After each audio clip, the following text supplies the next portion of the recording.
It's time to get all your Star Wars news in a single file. From Fantha Tracks TV, this is Good Morning Tatooine! Good morning, Tatooine indeed. Welcome back to your weekly recap of all the latest Star Wars and Lucasfilm news. I'm your host, Brian Cameron, and with me as always, my co-host in crime, Mr. Paul Naylor. Good evening, Brian. Are you well, sir? I'm very well, Paul. How are you? Apart from looking after me, my dear old Ma who's had a knee replacement, I'm brilliant. But yes, all good. It has been another busy week in the world of Star Wars and Lucasfilm. Lots of news to cover, lots of topics to discuss. So should we check out what's coming up on the show? Let's take a look, mate. So on to tonight's show. First up, did Natalie Portman film scenes for Obi-Wan Kenobi Season 1? The rumour is floating about the internet. The Acolyte, the second most watched Disney Plus show of 2024, yet still definitely not going to have a second season. We look at that. Yep. Power of the Force, a new advertising campaign from Disney has kicked off. We'll be looking at the first products from this new campaign. And then we go over to Jabba's Court, and this is where we look at the much maligned Star Cruiser, which could be being slightly modified and refitted to become offices. Shock horror. Indeed. There's a Darth Vader tamagotchi coming out. We'll be checking that out. That's crazy. Trials of the Jedi. Charles Soule wraps up the High Republic.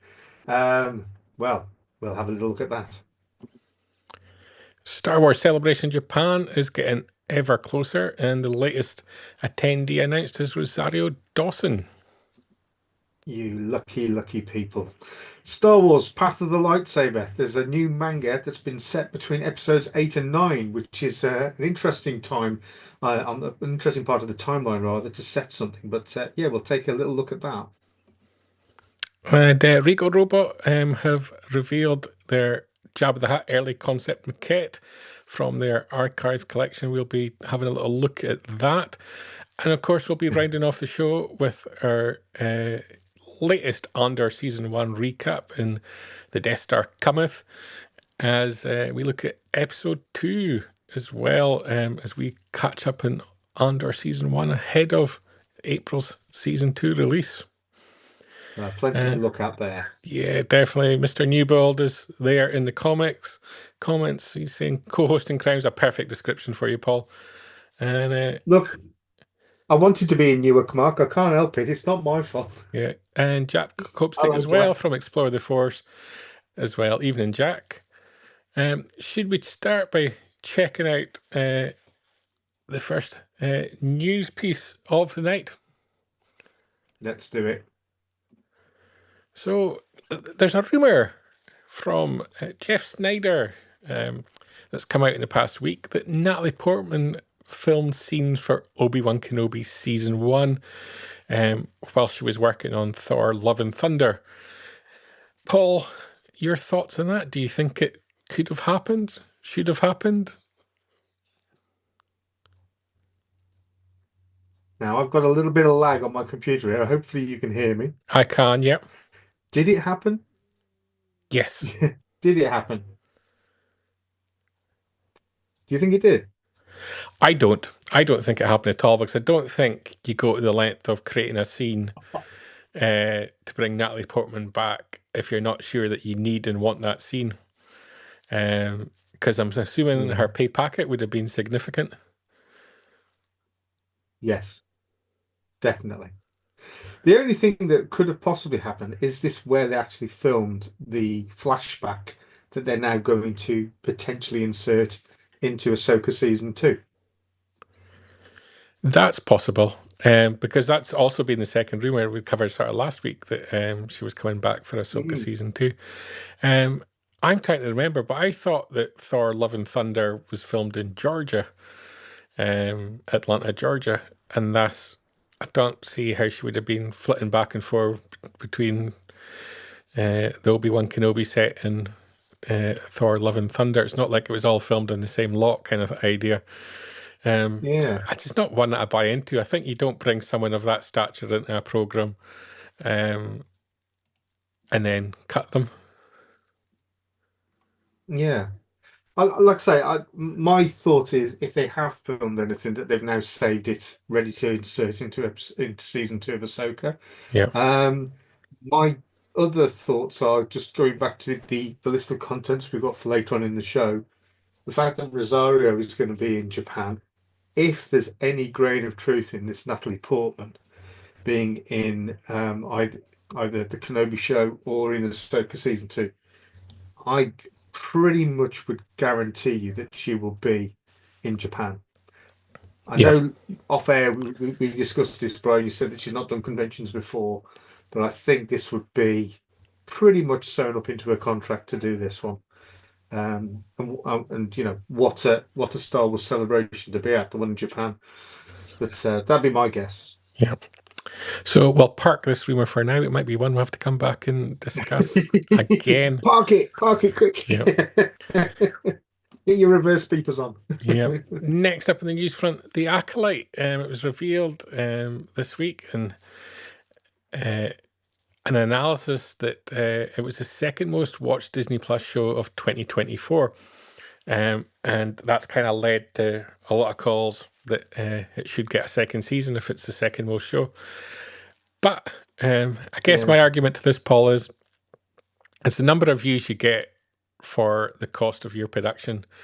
And if you take Percy Jackson and the Olympians, Agatha All Along, Echo, X-Men 97, and Star Wars The Bad Batch, and you add up the cost of making all those shows, it's the Yeah. same as what it took to make The Acolyte. So for the cost of making The Acolyte, you could get the other 5 shows that are in the top 6. And Yeah. that's So where if the you're problem doing it lies. if you're doing it by a cost per minute, then Yep. yes, it doesn't make business sense. Yep. Were you surprised when you heard that it had done so well relatively? Not particularly, and because even with going by that numbers, the overall numbers for Disney Plus are about 20 to 25% down on previous years. People Really? are tuning out of the service because there's not enough new content on it. And it's kind of maybe that's amplified by the fact that if you look at The Mandalorian season 1 is in the top 10. Yeah.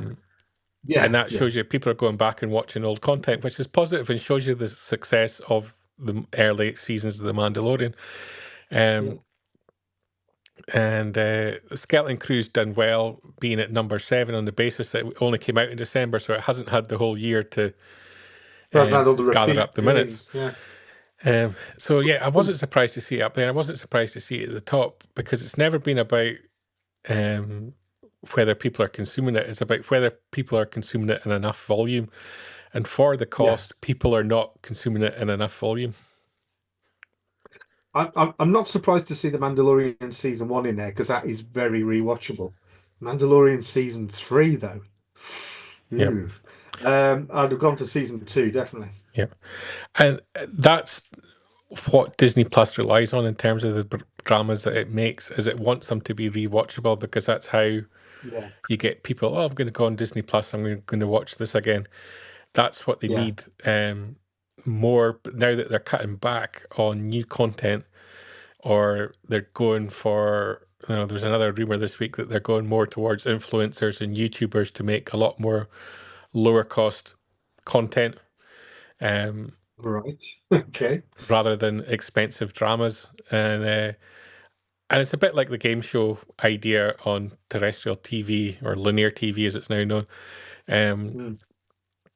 It's repeatable, easy to watch, low cost content, and so you're going to see a lot more of that on Disney Plus, and they're going to rely on the dramas to be rewatchable. And if you look at the Acolyte figures, how much is that people watching it the first time round and not checking out a second or a third or a fourth time? When The Mandalorian, is it people going back and seeing it multiple times? And Disney have obviously got all those statistics on who's watching it when. That's the value driver for a company making a decision on what products get renewed. It is interesting to see the Mandalorian in there, though. I mean, that's 5 years old now. and Yes. still Yep. getting good figures. Yep. That's really good. So that is clearly repeat viewings. I think the other comment people have made that is you could cut the budget to the Acolyte for a second season. You could, but it depends what the people's contracts say. As I imagine, a lot of people's contracts don't allow you to cut their wages in a second season. A lot of them probably wouldn't accept that either, because they can move on to another show. They've all got their own perceived value. And if you cut the budget to the extent, let's say half it, you're not going to get the same type of show. No, that's true. That is very true. Be interesting to see where Skeleton Crew ends up in next year's figures, because I would probably think that that's going to be in a similar position to it is now, maybe even higher, maybe top 5. Yep. As Jack says, put Natalie Portman in there will be plenty of consumption, I'm sure. That's very true. You would expect to see something like Obi-Wan Kenobi at the top as well. If it had deserved a second season, it's a bit concerning that it's not in the top 10, to be honest, because it's the kind of show that I would maybe think could have a second season. Yeah, Obi-Wan was an interesting show. I think a lot of the money went on on Ewan, and not so much on the production value. There was a lot of it that was clearly done in the volume. A lot of the outside shots looked very claustrophobic. But yeah, a lot of that was backlash against the main villain, against Regal, wasn't it? But yeah, I'd love to see a second season. One last comment on this before we move on would be animated shows have done very well, including Star Wars: The Bad Batch. Low cost to make, very watchable. So let's hope come Star Wars Celebration there's going to be more show announcements along that line. Hopefully, I think people are crying out to find out what the next major Star Wars animation show is going to be. Yeah. I mean, as well, you look at that top 10, and let's not forget, the majority of the shows in there are Star Wars. So that's encouraging. Yes. Yep. And that's where, if you can find the right budget level, so your budget's correct for the audience that you're achieving, you could have what would be considered on an accountant's paper a very successful show. This isn't a judgment call on whether the story is good. In order to rack up minutes, people have to watch it to know that they dislike it. That's the irony of it. The real stats are what Disney sees as what are people returning, who's returning, is it building an audience over time, are people rewatching it? That's the real numbers that Disney will be looking at, and that's what we don't see. Yeah. Next up on the news front, Power the Force campaign has kicked off. A new marketing initiative from Disney Consumer Products. As people know, I hate these things. I hate them. I think they're just cheesy and awful. But it allows them to have a directed focus to tell us some new Star Wars products and promote some different licensees. It makes sense. What is Star Wars Power of the Force? How are the products all connected? The whole campaign, there's not a focus. I mean, it loses the point. Power the Force, we've dropped the of, and that is it from a previous line. This one's going to be a year-long campaign as well, just to keep us excited. Interesting that they've already said that this is just a year. I mean, obviously it'll get extended if it's successful, but that means that if it isn't quite weak, that they've got an exit plan. So that's pretty good. It's interesting that they see all those different licenses as well involved with it. So Hasbro, Lego, etc. But if you look at the products, there's no Power of the Force branding, so it's just random collected products, and that's what always irritates me in these things. But let's have a look at them. First up, Star Wars Epic World of Action Mech Force suits from Hasbro. Not my cup of tea. I suddenly feel quite bilious. It's not my no. I mean these are great sort of stocking fillers for sort of 7 and 8 year olds. Yes, I'm sure that's what they're meant to be. But for your casual collector, maybe for your serious collector, it's pocket money toys. Yeah, these are going to be languishing on shelves for years if they're not sold to kids. Yep. Definitely. Valentine's Day's coming up. What kind of reaction would you get if you purchased this necklace? Well, I think if I gave her a walker, she'd walk. So there you go. Yeah. Yeah. It's an interesting idea. Popular range, Rock Love is a very popular range. Chris Yeah, is saying that the kids will love those figures. He's true. The kids will love those figures. yeah, Um, yeah. Girlfriends will not love you if you buy her a Rock Love AT-AT. There's also an AT-ST as well. Oh well, If your you loved got one walks like a chicken. Uh, something that will sell, undoubtedly, Star Wars pop bobbleheads from Funko. A little bit colourful, a little bit of life to them. But they're just going to live in the boxes, aren't they? They are. They are. I mean, there's some interesting paint apps on those, but yeah, they're repaints, I think, aren't they? Yeah, I think so. Jack's saying I'm going to struggle to get the door with the Valentine's cards that are going to be delivered. I'm waiting on my Rock Love necklace, Jack, is what I'm waiting for. I did get I'll mail just send actually you an this email, week. bro. I got mail this week addressed to Sith Lord Brian Cameron, which I thought was great. Don't know what my postman thinks, but yeah. That was from Jack. Yeah.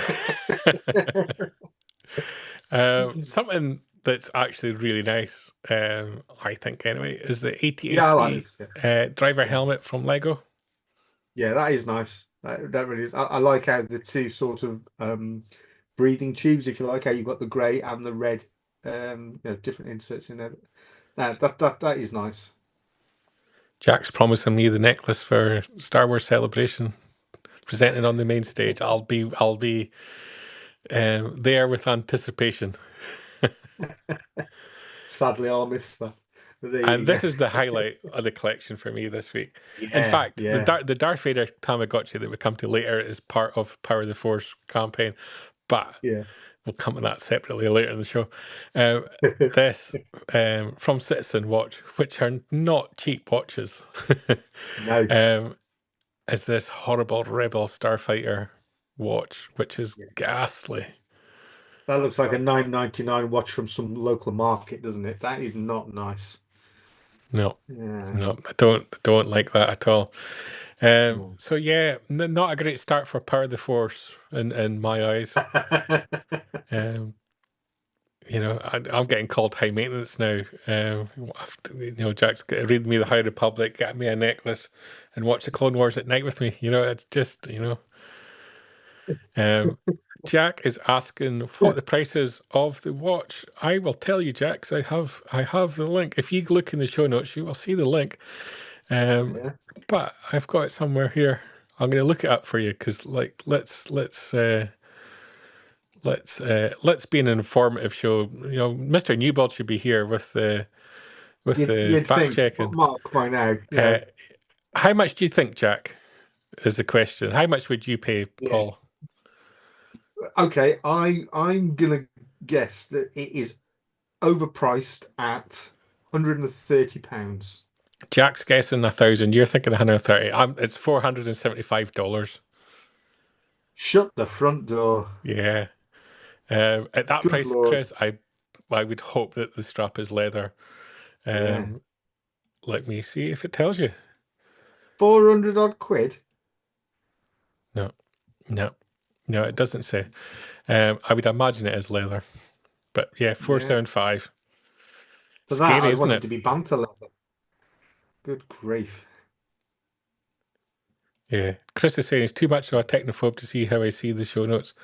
If you click on the video on Facebook, it should bring up the show notes in the description. Failing that, jump over to YouTube. It's a lot easier to find it on YouTube. But yeah, that is Jack, I'll get you the watch, Jack, if you get me the necklace. I don't know how much the necklace costs. It's probably expensive as well. Let's look up the price of the necklace. Have a guess at the price of the necklace, Paul. The AT-AT one. Yeah. So you I get will the say at AT-AT. this point that the legs move, so they're Oh, nice. bendable. a bit of jiggle, right? Yeah. So you get the attack pendant and the necklace, right? Yes. I'm going to say £74.99.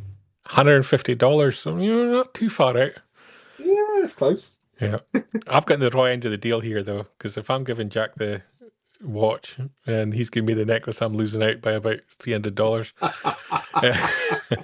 It's the thought that counts. You'll probably Yeah. get a nice meal as well. Nice meal. That would win my heart. A nice meal would win my heart. And talking of people that like their food, time to go to Jabba's court. Yes, let's do that. Did you like that segue? That segue was ingenious. Let's go to Jabba's court before it gets any worse. It's that way. It's that way. Oh, and the intro didn't work. Let's try again. Here we go.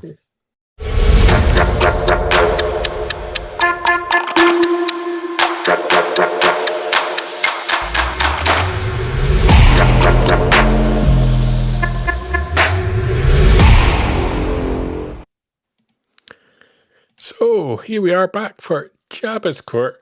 For every week, as part of Good Morning Tatooine, we debate the hottest issue of the week. And this week, the topic that I have chosen is: could the Galactic Star Cruiser be refit into Disney Imagineering offices, or what should happen to it? This is based on the story that has come out this week. It's not that. It's not that story. It's this story. It's that one. I've got a lovely picture of Mr. Newbold as well.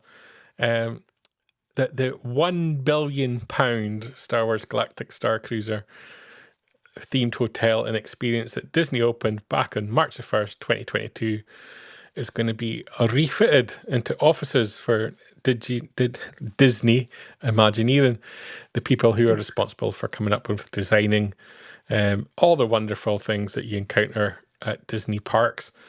And the primary driving point for this is that the building is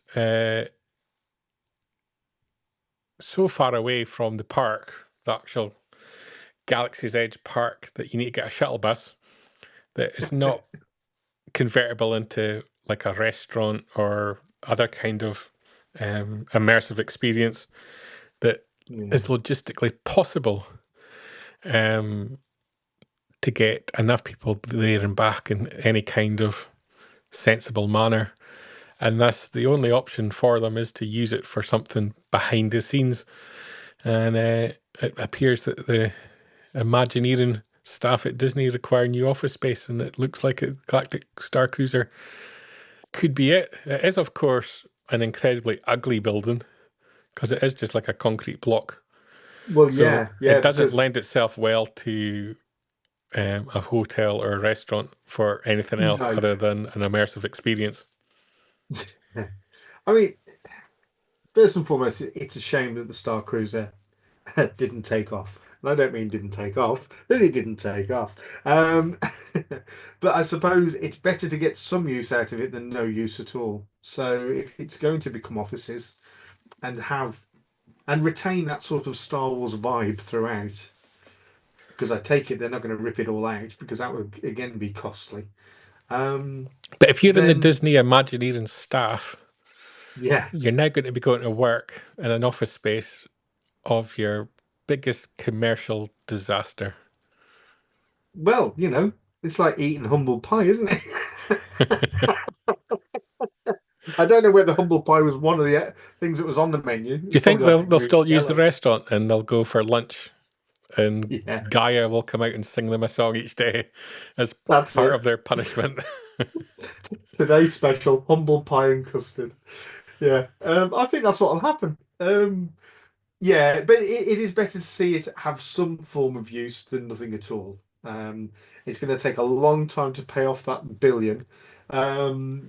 Chris is asking the question: would it be cheaper to create a glass tube over the road with a hyperspace graphic and have an immersive journey to the park? That's one solution. As I understand it, I never went to the Galactic Star Cruiser because I thought it was a disgusting cash grab, and elitist. And I think that Star Wars should be accessible to everyone and not just the super rich who, admittedly, everybody that went said they had a fantastic experience, but those who went were the ones who spending £4,000 per person isn't going to affect them in any kind of negative way. I think if you'd run up £4,000 on credit card debt for 2-night experience in a hotel, you probably would have other thoughts when it comes to paying the bill. So I chose not to do it. I could have done it if I wanted. I could have spent the money if I wanted. I chose not to because I find it repulsive. Just the whole idea. Get off that fence. I know. Yeah. So it was never going to be one that was going to be sold to me, just because I think as soon as they announced the price point, it was like, no chance. Disgusting. And it was around the same time they were coming out with the £1,000 drinks and all this kind of nonsense as well. Yes. Yeah. And it's not what Disney should be. Disney's supposed to be about families and yada, yada, yada. It should be accessible for all. Yeah. And I appreciate that a trip to Disney in itself is hugely expensive, but it is in the realm of achievable. I think for that hotel experience is not in the realm of achievable for most of the population. So I've never been. So the logistics of it, I've only ever seen from images. But as I understand it, to go from the hotel to the park, as they did after breakfast each morning, they required them to take a shuttle bus that was supposed to be some kind of space capsule kind of idea. And you came out at the tunnel entrance at Galaxy's Edge. But just, I think the sheer fact we were putting a ride in, having to transport people back and forth makes it uneconomical. Yeah. So, well, of course, one person that did go was Mark. I mean, just saw the photo on the screen. Yeah. Yep. And as he said, it was a fantastic experience, a badly advertised experience. It was just overpriced for him. Yeah. I agree with Chris here. Illustrated the worst of middle-class commercialism. I think that's very true. I think at the outset, there should have been a meeting. And at that meeting, they must have decided, right, this is going to be our budget for the project. And because of this is going to be the budget, this is going to be the price point of what we're going to have to charge. And at that point, someone should have stood up and said no. Yeah. I wouldn't have worried if it'd been priced like the Polynesian Hotel, which was hugely expensive. But it wasn't. It was like 10 times the price. You know, it was just... I always think about that episode of The Simpsons where his long-lost brother gets him Homer to design a car and then put a price tag on it. It's a bit like that. Yeah. Yeah. Absolutely. That's kind of what it feels like. It feels like there was no thought put into who our target audience is here. It was just, let's throw money at this thing. And when they came to price it at the end, it was like, oh, we've spent an awful lot of money. That's how it kind of feels like, because I can't believe that at the outset of this project, someone said that that's an acceptable price. It's Star Wars. Somebody will be able to afford it. It'll be fine. And the fact that it wasn't, you know, it should have been sold out every single day. And if it's sold out every single day, it's making enough money to justify still being open. And it clearly wasn't sold out every single day. And that's why it's closed. So it's an ugly building. It's just a concrete box. I think to change it into anything else, I wouldn't want to stay in it. It's got no windows. I wouldn't want to eat in it because it's just a concrete box. Why would I want to go and drive and sit in a concrete box? It could have been turned into some kind of theme ride, I guess. But yeah, I think your two choices really is use it for an internal purpose, like Disney Imagineering offices, or knock it down. And it wouldn't surprise me if in a few years it does get knocked down. Yeah, I think you're probably right. Yeah. Yeah, I agree exactly what David's saying there. That is entirely what I think. And as Jack says, if you relate it to football, it's just like Man United, where they have a ton of money and just make bad choices with no repercussions for the higher-ups. That's very true. Although Man United are feeling the repercussions at the moment, aren't they? I've heard of them. Man United, one of the minnows, aren't they? Yeah, I've heard of them. Yeah. And I also agree, Disney optics at times are very strange. Yeah, you could call it the Borg cube now at Disney. Yes. But yeah, it should have been aware to them at the moment it was a failure from the concept stage. When they realised how much it was going to cost to run. They got carried away and threw money at it, and it became stupid. And they've followed the same idea with many of the movies and the TV shows they've done. Like the Acolyte that we were talking about earlier. They gave the Acolyte a budget which gave it a target audience level that's just completely unachievable for Disney Plus. As you can see, Yeah. second most watched show of the year. But because it was so expensive, we can't make more because it's ridiculous. Like whoever came up with the budget, it's just unattainable. And it's sad because you're actually hurting the franchise when you build a hotel and then have to shut it down within 2 years because people aren't using it. And it's bad that people aren't going to see your overpriced movie or not watching your overpriced TV show. It's horrible, I think, for the franchise. You can start to really kill and damage the franchise by making repeatedly bad decisions. That's the nail on the head, isn't it? It is the damage that it causes that is the biggest problem right there. Yeah. So bulldoze it down is what I say. Don't use it for anything. Take the shame of it. Or if you're going to turn into Imagineering offices, you should have the nun from Game of Thrones with a bell every morning at the front of the building, stand there and shout shame, shame, shame every morning as you go to I've got work. you down as Briley Cyrus. Came in like a wrecking ball. Every day, that's what it should be. It should be shame, shame, shame. Rather than the Borg cube, the Porg cube, that's a brilliant idea. Fill it with Porgs. But yeah, it's sad. I think for the people that went who could afford to go and not worry about the consequences of spending that kind of money, I think they had a great time. I think what they created was very good.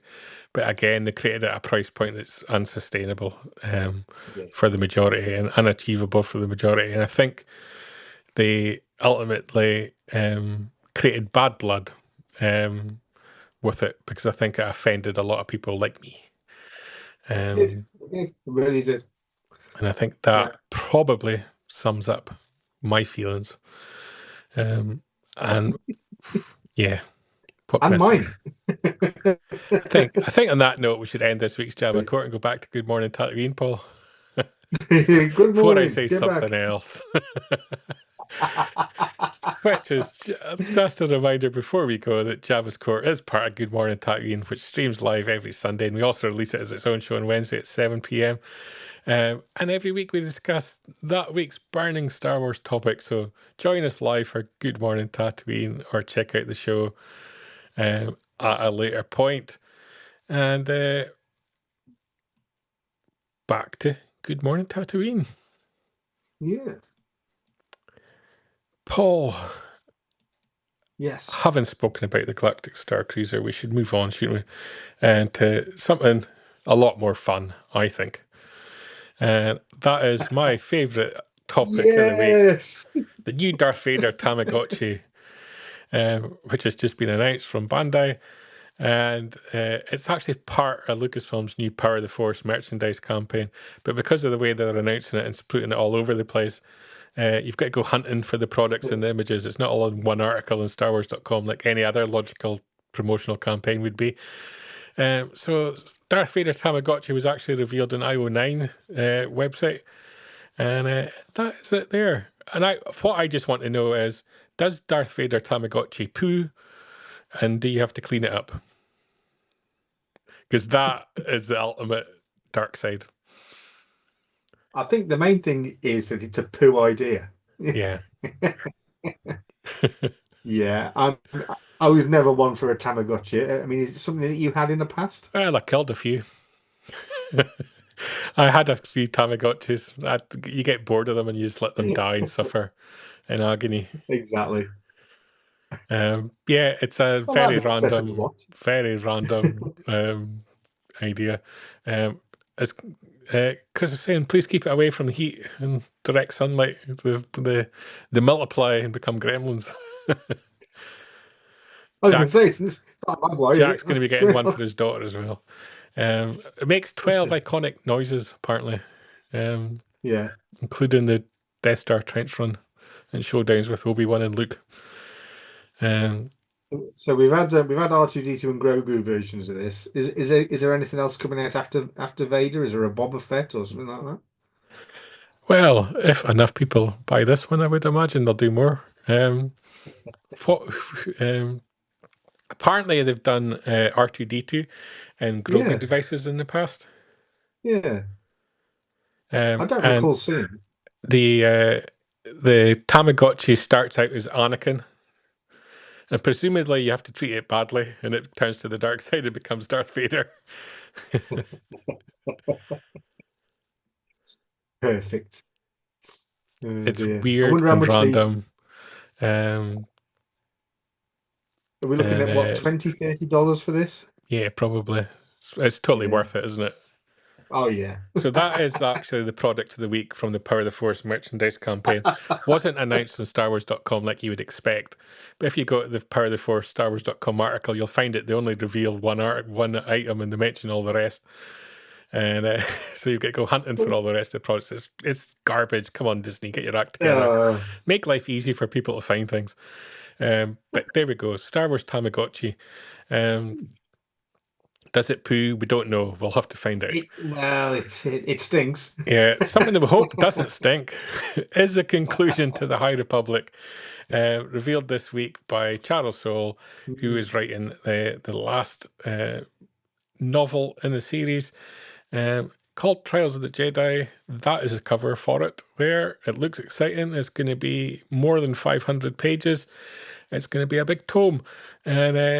And as Charles says, there's a lot of plot holes to cover, and he's put a lot of work into it, and he's made a lot of choices that some people will love and some people will hate.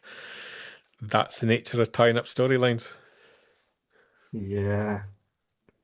No, it's not for me. It's not No, for me. I'm not no. invested in it at all. So I to see it think come to an end I think that's is the quite problem with a joyous. major publishing program like the High Republic is you gain an audience, and because you've got so much content and books and comics and young readers stuff, and then your attempted Acolyte TV show that fell within the High Republic era as well, it's very Yeah. difficult for the casual fan to stay on top of it. And even hardcore fans like us, it's like, there's just too much going on that it becomes a Yes. focus for some fans where the High Republic is their thing. And so they're incredibly invested in it. I think if you went to the High Republic panel at Celebration, you would have seen how excited the crowd was. It was like a rock concert. It was incredible. But for the rest of us, we're like, yeah, okay.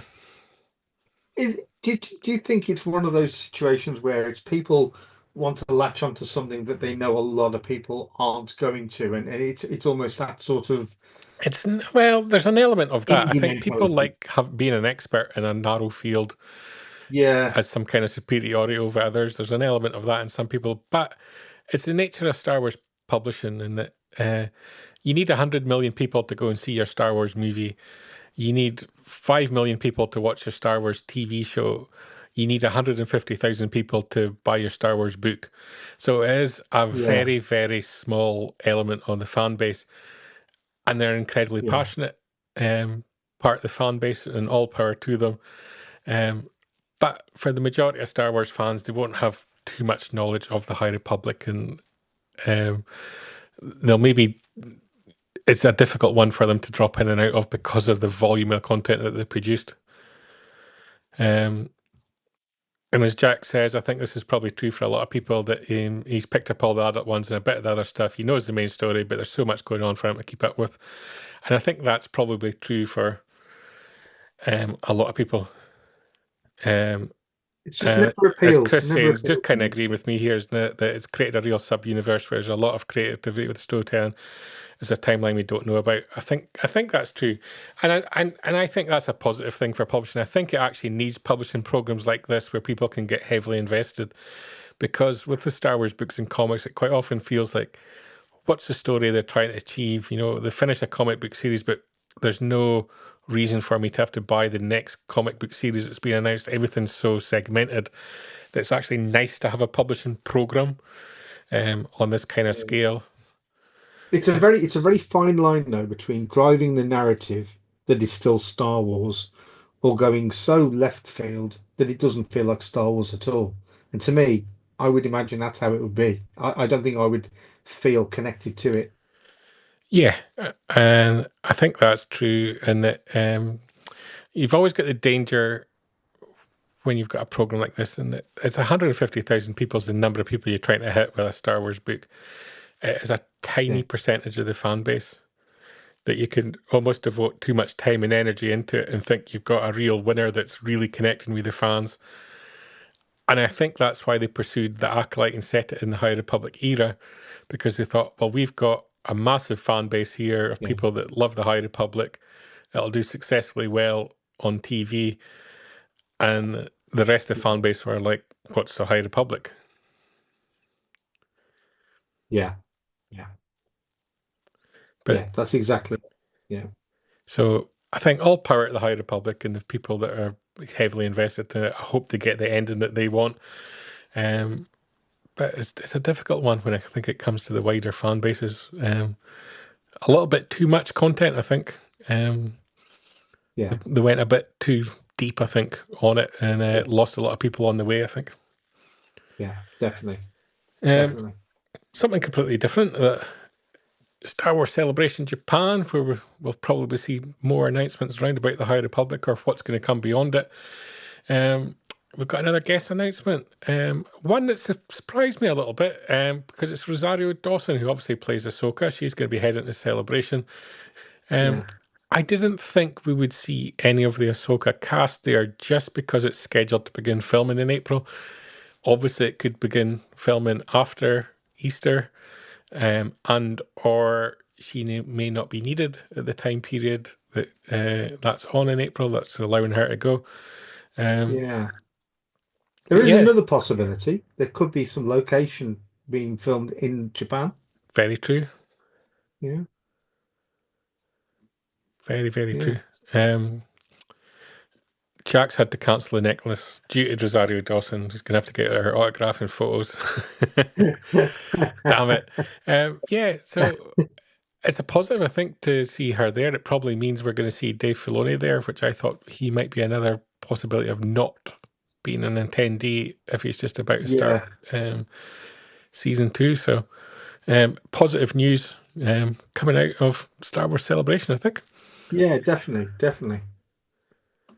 Yeah. More news that we're going to find out more about in Japan is the fact that we're getting a new manga trilogy set between episodes 8 and 9, Path of the Lightsaber. And it's going to follow a young tinkerer named Nyoka, who dreams of becoming a Jedi like Luke Skywalker. So Paul's got his hand on his head. But yeah, it's manga art. It's going to be pushed heavily to the Japanese audience, I think. We're going to get a trilogy of books set in an interesting time period, taking place just after The Last Jedi, which is the time period that Luke has just died. So it may have interesting callbacks to Luke in his life. Yeah, it's an interesting idea. That's something that you'd be on board with. There's been a few Star Wars mangas that have been relatively successful. This kind of feels more like one that's investing itself in the core of manga than the other ones, where the other ones have kind of been adaptations. Like there's The Mandalorian has been getting adapted into manga. This is kind of really probably the first real original one I can think of. So I'm interested to see where they go. I'm not invested in the sequel trilogy at all. So if it leans too heavily into that, you're going to lose me quite quickly. But It's interesting that we're going to get another Jedi post Order 66, which really, if you're Palpatine, you're really disappointed in your clone troopers because they did a really poor job, it appears, because lots of Jedi survived. It does seem to be a really unsuccessful campaign now. Yeah, it's just like it's civil servants, basically. It's Palpatine's problem there. He's put out an executive order and they just haven't followed through and delivered. Yeah, Chris is asking, mangas have passed me by here. Any fan explain the appeal? I can't. I go to conventions and I see all these people dressed up in which I understand to be manga cosplays, and I'm like, I haven't got a clue who these people are, but they've made an awful lot of effort. And yeah, it's. I hope I'll maybe find out a little bit more when I go to Japan. I have seen manga issues of the original trilogy, and they do look really nice. Yeah. But other than creating sort of an alternative version of what we know and love, for something that's completely new like this, I just don't know what the audience is for it.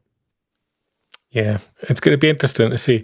I kind of have this horrible feeling that Lucasfilm are going to lean too heavily into Asian culture for Star Wars Celebration, and we're going to see a lot of announcements to do with manga comics, manga animation, and perhaps not something for the rest of us. I can half understand it. It's obviously a market that they want to appeal to, but look after your existing fan base first and grow from your existing fan base. This is it. It'll be interesting to see how Japan pans out. I have some concerns, but I refer people back to the Willow tea set from Star Wars Celebration London as to don't let people from foreign countries decide what's interesting for the locals. Is often a concern that I express when it comes to choices that they make. Did you have one of those tea sets? What the hell? Who in the United Kingdom ever buys a tea set other than a wedding gift? Like, but obviously people in America think we're out buying them all the time. It might have been Mr. Newbold that had one, and I'm sure there was some damaged cups in there. I can't remember now. Can I also point out that the Willow tea set was a Chinese tea set? Yeah, for the Chinese tea ceremony. Yeah. So you've kind of lost it. If you're going for the local audience, you've lost it. It reminds me of we've had football shirts previously. What did they do in Germany? They had the Stein, which was really nice. That Paul Bateman designed, but Stein Germany. It's kind of it gets a little bit cheesy. You could go back through all the different celebrations. It's just like consumer cultural appropriation, says Chris in the comments. Yeah, definitely. Yeah, it is. That's exactly what it is. Jack's panel at Star Wars Celebration is about Japanese influence on Star Wars. So he's saying, bring it on. I'm going to that panel and I'm just going to boo. Heckle. Heckle. Just heckle on my behalf, Brian. Yeah. There we go. It wasn't Royal Dalton. That's the thing. If you're going to do a tea set in England, it's going to be Royal Dalton, isn't it? It's like not a cheap Chinese knockoff. Yeah, they got it wrong. It's a bit like they handed out the orange fans, the orange-shaped Death Star fans in Florida. Yes. Yeah. They've a habit. So let's not do that for Japan, please. Come on.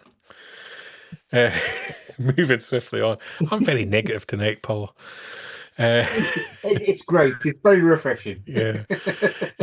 Regal Robot have announced their latest release as part of their archive collection, and it's another one of Phil Tippett's early concepts. And this one is for the maquette for Jabba the Hutt. When they're called again, they've made a mistake here because they've called him a gangster, but he's operating in Hutt space, so he's doing everything within the law. Thus, he's not a gangster. From Return of the Jedi. You can also get the signature edition, which is even more limited, of just 83 pieces as well, or a legacy edition of just 40 pieces. So there's a range here, and it's probably a design that a lot of people won't have seen before as well, unless you're it's big stuff of nightmares, isn't it? That's horrible. Yeah. And it shows you That the is evolution of the horrible. character. You know, he's got 6 legs or 2 arms and Yeah, bizarre. yeah. Reminds me of the end of The Fly with Jeff Goldblum. It's a little bit horrible. Yeah. But they do amazing stuff, Regal Robot. I've got loads of their stuff that I've picked Yeah. up over the years. And if you're collecting from the early concept maquette range, Jabba the Hutt's the latest one for you to pick up. Should we now, Yeah. Paul, have a deep dive into Under Season Not 1? for me. Have I lost Paul? I think I may have lost Paul. I'm going to crack on regardless, Paul. We're going to have a deep dive into Under Season 1, whether you You want broke to up then? or What did you not. say? There we go. I can hear you, but I can't see you. But we'll move Yes. on. Yes, let's continue our breakdown. Yeah, let's go. I'm here, honest. Yeah, I am here. there we go. It's moving again. It's moving again, people. We have action. Let's go. Let's go to what I lovingly call the Death Star cometh. And we'll have our deep dive into Andor Season 1. So this week on the Death Star cometh, we're looking at Episode 2, What Would Be Me from Andor Season 1. And Paul, this wasn't my favourite episode of the series because I didn't feel it progressed too much of the plot. It kind of expanded a little bit here and there, but it was a little bit slow and a little bit cumbersome of an episode, I thought. It was quite a slow episode, wasn't it? But there were a couple of interesting things that were brought in, including the gong, the town gong. That was quite a stunning thing from the trailer, if you remember. That we Yeah, saw at some time. But yeah, so there we got young Casa. young Casa and back in his home planet, and we get to see the extent of the mining operation that the Imperials have been running on this planet, and it was a mining failure that caused, I believe, deadly gases and an explosion and all these kind of things that wiped out most of the population of the planet and left just a small bunch of kids behind, and Casa being one of them. And so we get our first look at the extent of the mining operation on this planet as we open the episode. Canary. Yes, Kanara. And as you mentioned, on over in Phoenix, we get the big start a day, end a day gong, which obviously was part of the trailer. Brilliant. I love that. A real highlight, I think, for a lot of people of the series. It was there's little things like that can elevate a series, I think. Definitely. So the little touches, yeah, I really love that. And the main focus of the episode was centered around the character of Tim with 2 M's, who is not a fan of Cassian. He's the boyfriend of Bix, and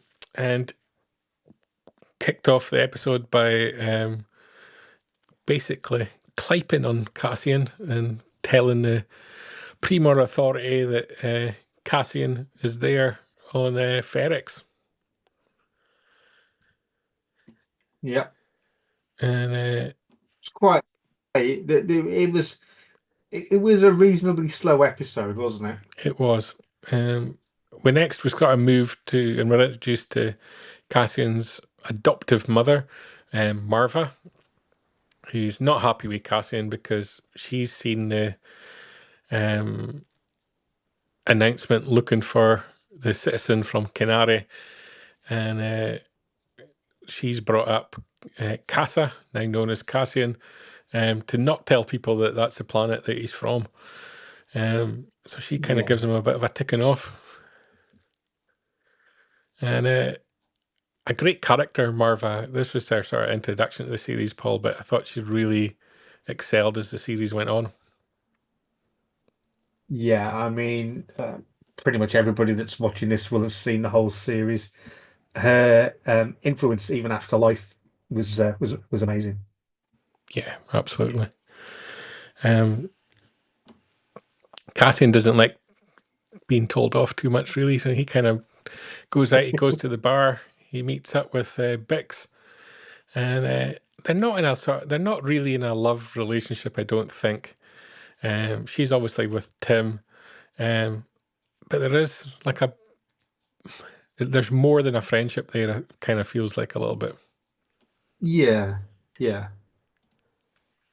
yeah. And I don't think there's a love triangle, but I think he clearly cares about her.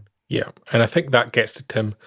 But Cassian's there basically because he's wanting money for his Starpath unit that he's stolen from the Imperials, and Bix is still lining that up. She's got her contact coming to the planet to buy it, and she basically tells Cassian to go. She doesn't want to be seen with him. But too late. Tim's already seen Cassian with her. He's not too happy. So he goes to the local phone booth because nobody in Star Wars has got mobile phones. No, No, they didn't have them then. no, didn't have them back then. Got all the technology across galaxies and universes, but can't phone each other. And basically, he reports on Cassian's presence on the planet, and that report goes back to my hero and yours, surely, Cyril. And they get their first ID on Cassian, and Cyril, we'll go back just one slide just for a second, because Cyril's kind of this interesting character in that he's over the top and he's aggressive and he's desperate to catch Cassian. He's obsessed straight away.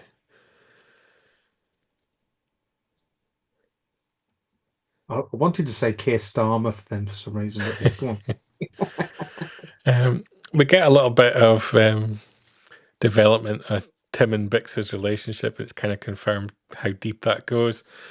A little bit of flirtation from her as she kind of goes round to his house, and she's trying to reassure him a little bit, I think, as to his place in her life, and he's a little bit obsessed by Cassian, but it's all a little bit too late by this point because he's already reported on Cassian. And my friend Cyril, he's made a friend in Sergeant Linus Mosk. Another legend, but the two of them were a great double act. It's like Little and Large. It's more like Stan Laurel and Les Dawson. It was, but yeah, he's driven like Cyril.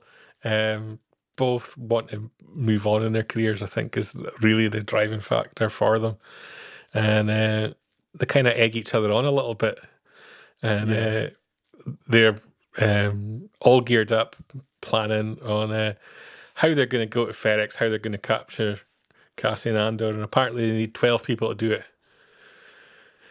And so they're pumped up, they're ready to go.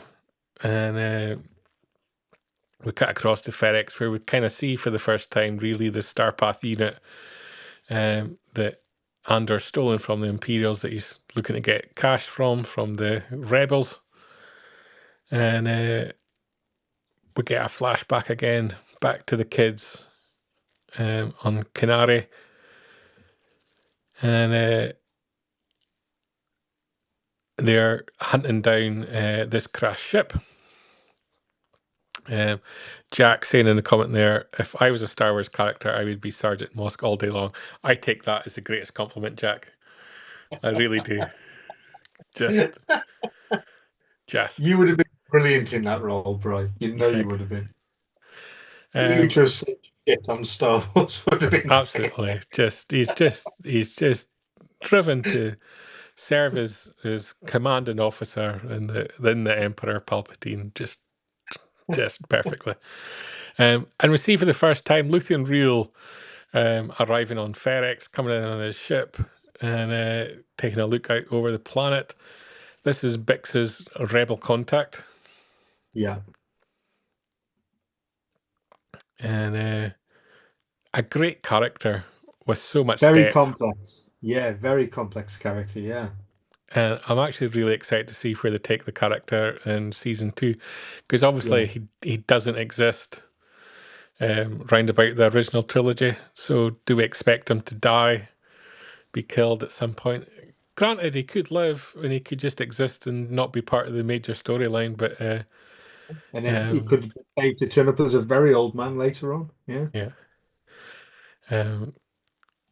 Jack's suggesting that I would give an empowering speech to the Fantale as before an event. I really should. I'm going to it the next time. In the style of Linus, I'll give a rousing speech, I think. Would you do any like modification to your uniform? Yeah.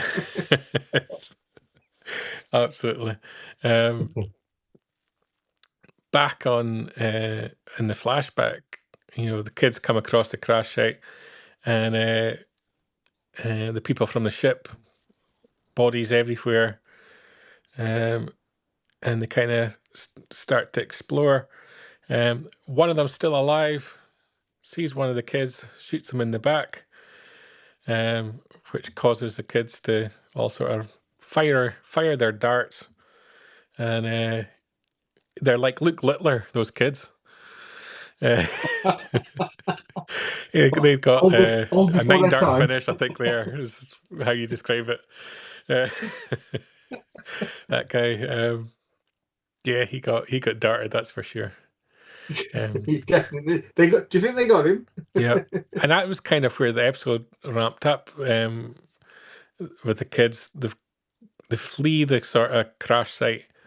And a very good comment there. It's worth having Mark in the comments just for him to say Luke Sky Littler. I think that go down as the pun of the week, Mr. Newbold. We'll have to get that onto the site somewhere. Dear me. But we end the episode with Casa, or Cassian as we now know him, about to board and explore the ship.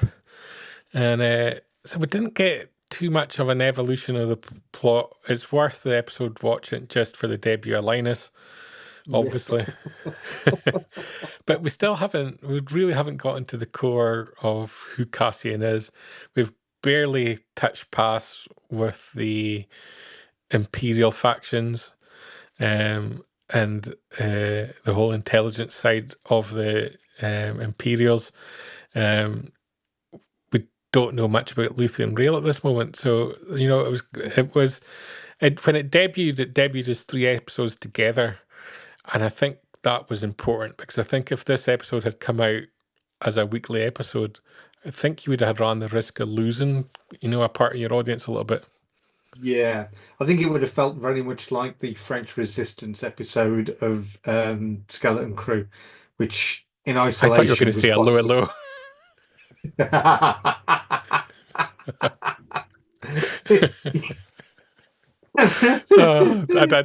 I wasn't getting that reference for a second. I now have that reference. But I was just, as soon as you said the French Resistance, I was just thinking of the Madonna with the fake boobies. Which is not where I thought this episode was going to go.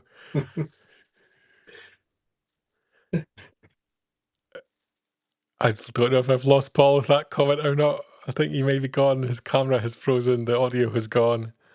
Oh dear. I think I've ended it at that point with that comment. I think that perhaps is the best way to end up this week's episode of the Death Strike. No, Paul is back. I'm back. I'm back. You just quit. I thought that's gone too far, Brian, and I've quit. Whatever it was, I'll have to watch on YouTube. Yeah, 100%. Go for it. It definitely goes in a direction that you didn't expect. Let's just leave it at that. The back and I missed a part because that's not where it ended. That's where the backflash ended. But Cassian then tries to buy himself off planet. Obviously, he's feeling highly at risk. He knows that the rebels coming. He's going to get his cash, and then he's intending on fleeing. And as Jack pointed out, there was the grand speech where Cyril inspired his troops, and Linus gives him a little bit of a pat on the back. That was wonderful, sir. It really was. And that's what brought me back into this episode. It was that's what makes the whole episode worthwhile. And we end up the episode with Luthien getting his transport into Ferrex town, and everything's going to ramp up, I think, in episode 3. Yeah, that sounds about right. He was a shady character that Luthien was talking to there, just a dodgy sort of salesman. Yeah. But if you haven't watched episode 2 for a while, go back just to watch. As much as I've criticised the episode, go back. It's worth watching it just for Linus and Cyril's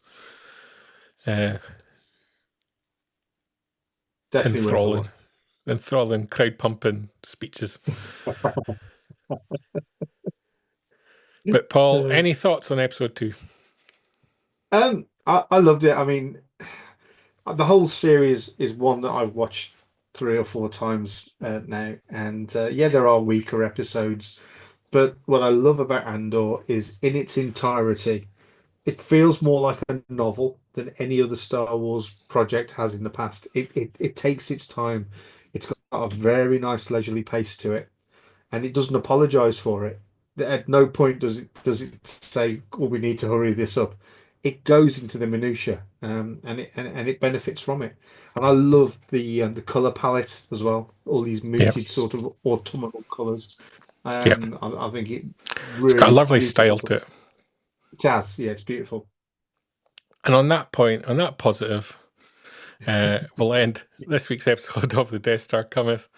And obviously, The Death Star Cometh is part of Good Morning Tatooine, your weekly recap of all the latest Star Wars news. It streams live every Sunday at 9 p.m. in the UK, 4 p.m. in New York, and we also release it as its own individual episode. So, back to Good Morning Tatooine. We have covered this week's news. We have covered Andor Season 1, Episode 2. Only left to do some plugs, Paul, before we end the show. The internet has just about recovered, and yeah, we're good. We're good. We've made it to the end. We've got the wrong item up on the screen, but there we go. You should head to fanthatracks.com every day to get your Star Wars news in a single file. Everything covering Star Wars and Lucasfilm, films, TV, collecting, fashion, gaming, literature, music and art. We'll have interviews, event coverage, all the podcasts you could imagine, and reviews as well. And if you're not on the web, Paul, you can go to the social media. You certainly can. You can follow Fantatracks on the go on Instagram, Facebook, Threads, X, and TikTok. Welcome back, TikTok. And I mentioned Fantatracks Radio there. And of course, you can go to your podcatcher of choice, type in Fantatracks Radio. You will find all of our podcasts, including content from this weekend's Festival of the Force show. And it's Star Wars Podcast Day on Friday, so expect 5 Fantatrack shows across the coal of the day. So this is definitely the week to be tuning into Fantatracks Radio. You're going to get a flavour of everything. It's like going to the ice cream shop and getting a scoop of everything, Paul. That is Friday, did you say? It is. Have you recorded it? Have you recorded it yet, Paul? It's there or thereabouts. It's in the can. I'll be tomorrow. Somewhere that's much more organised, Fantatracks TV, where we stream live every Sunday with Jabba's Court, hopefully out on every Wednesday, and apparently regular live streaming gaming, but we don't speak about that at the moment. We'll come back to that another day. Maybe next week. We'll speak about it next week. Mr. Newbold is telling me that the show is planned. I think what he means is it's been panned. Panned. There's a smiley face with a sticky out tongue there. Yeah. Or a saucepan.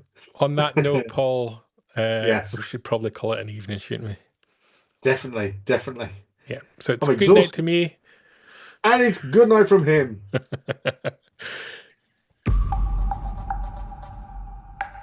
Keep up to date with the latest Star Wars news each and every day on fanthatracks.com. You can also find us on Twitter, Facebook, Instagram, TikTok, Tumblr, and Pinterest at Fanthatracks. And be sure to like, comment, subscribe, and follow Fanthatracks TV to be alerted to new content and to be a part of our live shows.